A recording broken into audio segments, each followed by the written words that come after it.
ist erwacht. Und kaum hat sie sich ihre schwarzen Äugel geputzt, ist sie ihre 5 Mausenkinder aufwecken. Sie hat jedes mit ihrem Mausenschwänzchen in die Nase gekutzelt und die sind dann schon lachend erwacht.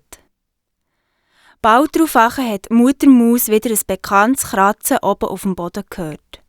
Und plötzlich hat es wieder fürchterlich angefangen zu stinken. Das ist bestimmt wieder das Stinktier. Wer sonst auf dieser Welt könnte so stinken? Sie hat ihre spitze Nase ein bisschen in alle Richtungen gestreckt. Und ja, das hat angefangen zu stinken. Bis zum Himmel rauf hat es angefangen zu stinken. Du elender Stinker, du böses Stinktier. Eines Tages will ich dir eine Falle stellen. Und wenn du da drin runtergehst, will ich dir nicht helfen. Lass vermodern will ich dich in dem Fallenloch. Eigentlich muss ein Stinktier nur stinken, wenn sie in Gefahr ist. Aber an diesem Morgen war das Stinktier gar nicht in Gefahr. Es hat nur ein bisschen geübt. Und wenn das die Mutter gewusst hat, dann wäre sie auch noch viel, viel zorniger geworden auf das Stinktier.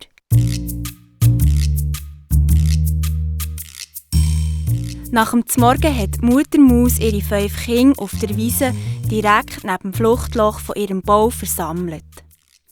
Sie hat ihnen von den Feinden erzählt, die sie ihrer Umgebung gegeben hat. Vor dem Bussard müsst ihr aufpassen. Wenn der über dem Feld seine Kreise zieht, sucht er es zum Morgen. Und das Morgen sind unter Umständen dir. Er packt seine Beute mit seinen scharfen Krallen und trägt sie davon. Sie hat von den flinken Marder und von den unheimlichen Eulen erzählt. Auch von der stacheligen Igel hat sie gewarnt und von der listigen Ring und Nattern. Am meisten aber hat sie ihre Kinder vor dem roten Kater warnen. Passet auf, Kinder! Vor dem ist kein Maus sicher. Wem sein Leben lieb ist, der sollte sich vor dem Bösewicht und Räuber in Acht nehmen. Sonst ist es bald aus mit ihm.